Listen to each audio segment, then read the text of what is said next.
मैं किसी और का हो ना पाऊंगा,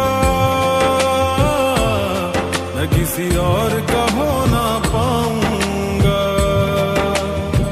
शिव की कृपा में मैं हूँ पला, उसकी ही उंगली पकड़ के चला।